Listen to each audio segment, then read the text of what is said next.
Welcome to the Deep Dive, your shortcut to being well-informed and hopefully pretty intrigued, too. Glad to be diving in. Yeah, today we're really getting into some, well, profound ancient narratives. We're going to contrast the intense commitment of a personal vow with the kind of surprising demands of a divine invitation. Two very different kinds of commitment with very different outcomes. Exactly. We'll explore the unexpected turns and consequences that pop up based on how people respond. Our source material comes from excerpts from Jephthah's vow and the wedding feast parable, and also excerpts from the wedding feast, an invitation to grace. Okay, let's unpack this because we have two incredibly compelling stories here, both touching on these monumental commitments and, well, unexpected turns. Definitely. Where should we start? Let's kick off with Jephthah. It's a powerful story from the Book of Judges and honestly, truly heartbreaking. It really is. So many of you probably know the basics. Jephthah's tragic tale involves this vow made in, well, desperation, leading to a devastating personal sacrifice. The story goes that the Spirit of the Lord came upon him, right? He's getting ready to confront the Ammonites. Right. He's empowered for battle. And just before he makes this fateful vow, he says, if you deliver the Ammonites into my power, this is him speaking to God, whoever comes out of the doors of my house to meet me when I return in triumph shall belong to the Lord. Okay, quite a promise. And then he adds, I shall offer him up as a burnt offering. Wow, okay. That's specific and extreme. Extremely. So Jephthah wins. A decisive victory inflicts a severe defeat, takes 20 cities. It's a huge military success. So the condition of the vow is met. Exactly. But the tragedy, the awful irony, is when he returns home to Mizpah. It's his daughter who comes out first, his only child. Oh, no. Yeah, she comes out playing tambourines, dancing, celebrating his victory. And he immediately knows. Immediately. His anguish is just, you can feel it. He tears his clothes, cries out, Alas, daughter, you have struck me down and brought calamity upon me, for I've made a vow to the Lord and I cannot retract. The weight of that vow. Yeah. He feels completely bound. He does. And her response is just, well, it's incredible, really. She says, Father, you have made a vow to the Lord. Do with me as you have vowed. Astonishing acceptance. It is. She only asked for 2 months to go to the mountains with her friends and mourn my virginity. Which really highlights the cultural context, right? The importance of lineage, of having children. Absolutely. It's a deeply poignant request. And then after the 2 months, she returns and, well, the text says he fulfilled the vow he had made concerning her. It's just gut-wrenching. And what's truly fascinating here, I think, if we dig in a bit, it's the absolute weight he gives that vow and the stark, literal interpretation of it. It forces us to ask, what is the nature of sacrifice? What is obedience? Especially when you contrast it with some of the wisdom in the Psalms. Ah, right. The accompanying Psalms. Tell us about that connection. Well, Psalm 40, for instance, has this refrain, Here I am, Lord, I come to do your will. Which sounds like obedience, right? Yeah. But then it says, Sacrifice or oblation you wished not, but ears open to obedience you gave me. Burnt offerings or sin offerings you sought not. Then said I, Behold, I come. So obedience over sacrifice, or at least a specific kind of sacrifice. Exactly. It suggests God desires a listening heart and inner alignment, maybe more than these extreme literal acts. The psalm even says, To do your will, O my God, is my delight, and your law is within my heart. That paints a very different picture than Jephthah's rigid adherence. It does. And there's also that line in Psalm 95. If today you hear his voice, harden not your hearts. It suggests responsiveness, discernment, something Jephthah, caught in his vow, maybe couldn't access. So is the core lesson here about the spirit of the law versus the letter? And how do you even figure that out in the moment, especially under oath? That's the million-dollar question, isn't it?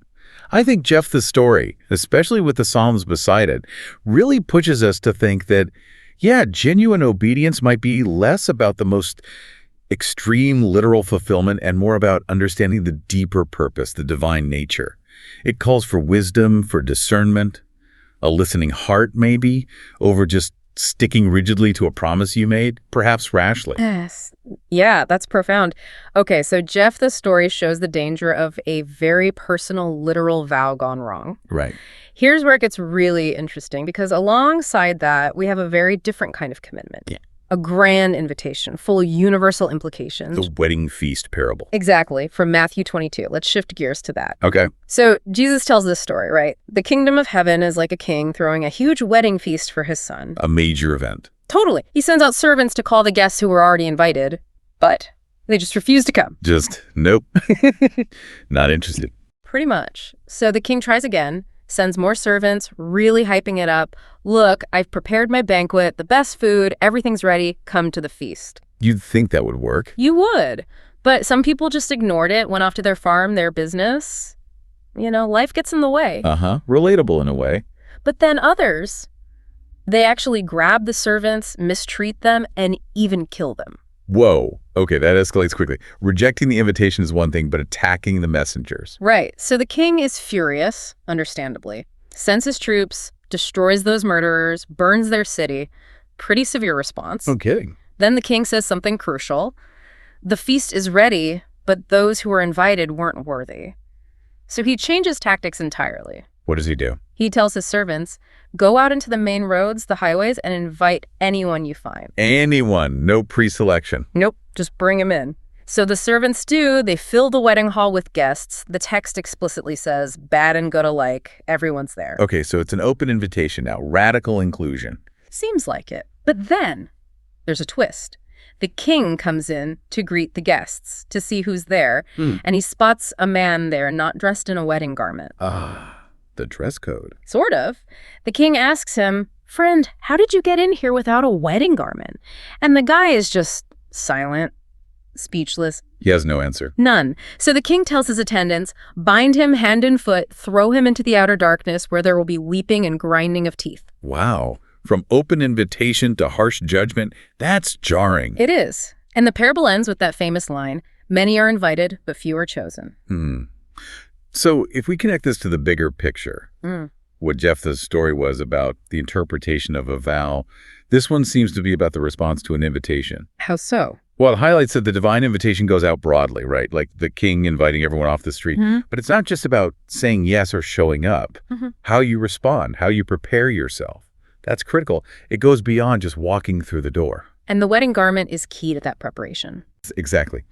The reflection piece we looked at, the wedding feast, an invitation to grace, really clarifies this. It connects to Psalm 45, blessed are those who are invited to the wedding feast of the Lamb. Okay. And it says God invites everyone out of pure love, but our response needs faith and conversion. Crucially, it states that the wedding garment symbolizes a life clothed in grace and holiness. Grace and holiness. Okay. So the message is, don't take the invitation lightly. Don't just show up assuming you belong. You need to embrace it with humility, with readiness, that internal preparation symbolized by the garment. It's not just about being present. It's about being appropriately present, prepared. Precisely.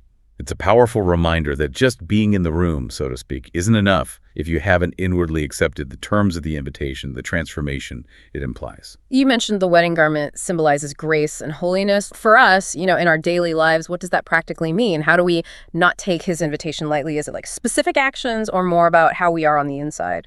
That's an excellent question. And I think it's less about a rigid checklist, did I do action A, B, and C, and more about cultivating that internal posture. Okay. The wedding garment isn't something you necessarily earn through deeds alone, right? It's often seen as a gift, symbolizing grace, but you have to be willing to put it on, to be clothed in it. That implies an openness to transformation. So practically? Practically, it probably means things like nurturing humility, recognizing you need the garment, so to speak. It means gratitude for the invitation itself, and a genuine willingness to be changed by the encounter, by being part of that feast. So it's about aligning your inner self, your heart, with the significance of what you're invited to, rather than just showing up physically and expecting to fit in. Exactly. It's an active receptivity, not passive attendance. You have to, in a sense, become suitable for the feast you've been invited to join. Okay, that makes sense. So tying these two narratives together, what does this all mean for you, the listener? We've looked at Jephthah's story, a personal vow, maybe misinterpreted, leading to just awful consequences. Tragic.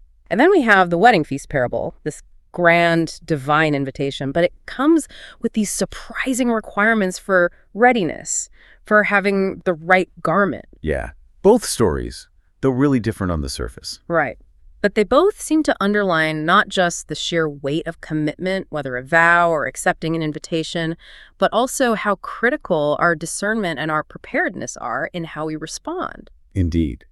These narratives really drive home the profound impact of our choices, our interpretations. It matters how we understand a vow, how we respond to an invitation. Whether it's personal, like Yeah. Jephthah's, or universal, like the King's Feast. Exactly. They really push us towards critical thinking about what obedience truly means. Maybe it's not just a letter, but the spirit. And what does it mean to be genuinely prepared, ready for the significant calls in our own lives? Yeah, to look beyond the obvious action to maybe the inner state or the deeper meaning. Precisely. Yeah. Considering the spirit behind the literal word, you could say. So a final thought for you to take away. Having explored these powerful stories, these weighty vows and critical invitations, what step, maybe even a small one, can you take today to strengthen your own readiness?